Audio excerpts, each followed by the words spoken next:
What's going on, guys? It's Greg here, aka NYPrepper.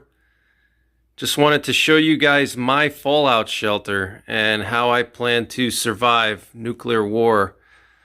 I've done a lot of videos on nuclear war survival, and if you're interested in seeing them, check out my nuclear war survival playlist. I've done 45 or more videos on nuclear war survival, and I have a series called How to Survive Nuclear War, where I go in detail on how you can actually survive nuclear war. So I thought it would be good for me to show you guys what my plans are for nuclear war and how I plan to survive, and show you guys my fallout shelter. So we're in my basement right now, so I'll just give you guys a look here so you can see that I'm in my basement. Okay, so you can see the walls here, the cinder blocks, and these cinder blocks are filled with concrete on the inside.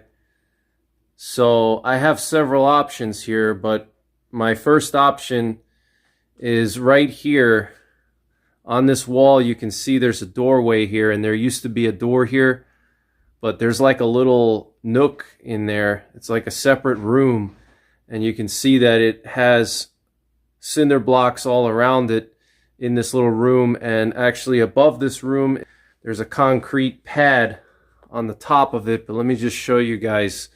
It is a little bit dark in there, and it is a little bit dirty. I have some junk in there I got to take out, and there's some spider webs and stuff. But basically there's just like a little room in here. Let me get the camera in here. Okay, and so it's solid concrete in here, and the ceiling is wood, but above this wood is actually concrete pad. Okay, so there's several inches of concrete on top of this. All right, so this is just like a little storage room in here. Let me show you. It's kind of like a cellar basically. All right, so it's dry on the bottom. It's not dirty or anything.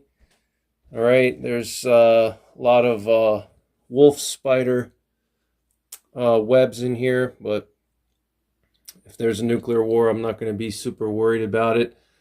I got to get a vacuum and vacuum some of these spider webs. But basically this is where I would survive nuclear war, guys. Okay, in this little room here in my basement. Okay, as you see, it's surrounded by concrete blocks, and it's pretty tall. It's tall enough to easily stand up.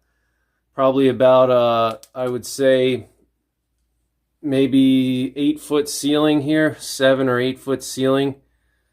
And right above this is just several inches of concrete, and I'll show you guys that.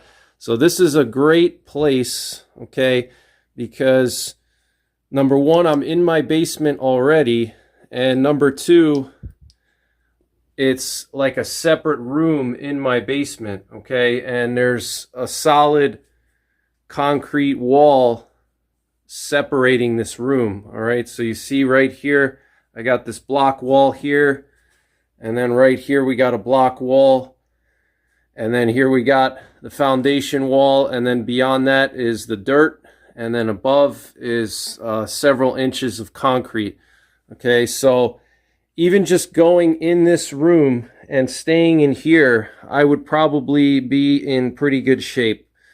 I would say the protection factor, just without doing anything, just going in here and, you know, going back into the corner there, or, you know, on this corner, you can see it's dry. There's no water coming in. It's nice and dry, so I don't have to worry about water coming in. But even if I just went in here, I would say the protection factor would probably be at least 20, okay, which is good enough for where I am. You know, I don't have any nuclear war targets near me. The nearest nuclear war target is in Chambersburg, Pennsylvania, where Letterkenny Army Depot is. If you're not familiar with Letterkenny Army Depot, that's where the U.S. military assembles their Patriot missiles. Okay, so Letterkenny is a major nuclear war target. Well, it's not a major nuclear war target, but it's a primary nuclear war target. So that would probably get hit if there was a full-scale attack by Russia, a decapitation strike by Russia. They would definitely hit Letterkenny because they would want to destroy the ability for us to make Patriot missiles. Now, some other targets, and that's probably, I don't know how many hours away from me. That's in southern Pennsylvania. I'm in north central Pennsylvania, so that's probably at least 3 hours away from me. I don't know how many miles. I don't want to give away my exact location for security purposes. Okay, so I'm pretty far from Letterkenny. Beyond that, I have Washington, D.C., which is a major target, and that's, probably, I don't know, 5 hours away from me. And the prevailing winds in this part of the country blow usually from the northwest in fall, winter, and spring. And in the summer, they blow from the southwest.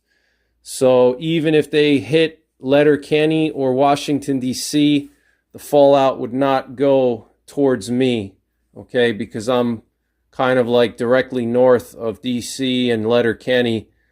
So it would either go to the southeast of D.C. or to the southeast of Letterkenny in the fall, winter, and spring.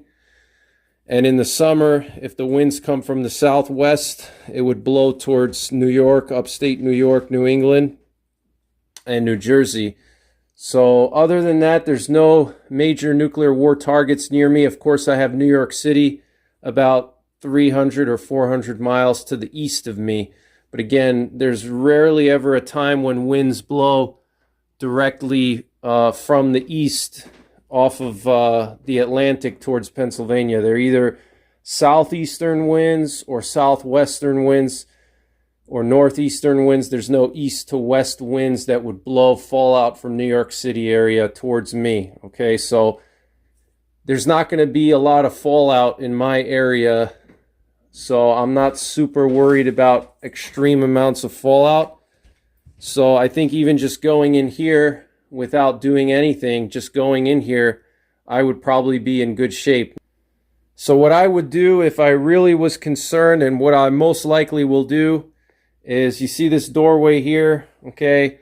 What I'll do is just stack sandbags along this entire doorway here. So I would basically go into the shelter and stack sandbags all the way up from the bottom, the floor there, to the top, okay, and just stack sandbags. One row of sandbags is probably all I would need. And I would just leave a little opening for some airflow into the shelter, okay? Now, let me just show you guys my sandbags. And by the way, here's water storage that I have. Some water storage in case I have to spend 2 weeks down here for a nuclear fallout situation. I have right here, I have 25 gallons of water. Okay, so this would last me at least probably a month, actually, if I really rationed it. It's a lot of water. So here I have some sandbags, empty sandbags, and I have zip ties. And the zip ties just make it really easy to tie up the sandbags. But here I have my sandbags from Uline ready to go, just waiting here. I think I have 100 sandbags here, and then I have this box that I didn't open. There's another 100 in there, and then there's another 100 in this box. So I have like 300 empty sandbags right here. And then here I have some food storage. I have some yams and some tuna, and I'll show you guys some of my other food storage here. Okay, so everything is here ready to go. All I got to do is just go into my shelter. I got my water, I got my food, and don't be freaked out by these bones. These are elk bones. So just wanted to show you guys my fallout shelter. That's what I plan to do. Another option for me, which would be not as good, would be to go into the corner of my basement over there, and I could stack up sandbags in the corner all the way up to the ceiling, and that would make a nice shelter in the corner. And I would just take a few sandbags and put the sandbags against that window there, which is actually boarded up now, but I could put sandbags on the other side of that board, and that would block some radiation. Okay, and that's pretty much it. Wanted to just show you this, and I want to just go outside and show you guys that concrete pad that's on top of this little nook here, this little room. So let me just show you guys that. So this is that concrete pad, and that room is underneath this pad. Okay, this is actually my door, my front door right there. So that room sits underneath this concrete pad, and it's several inches thick. Okay, several inches thick. I would say probably 5 inches thick. So it's a lot of concrete. So that'll be enough to protect me from the radiation.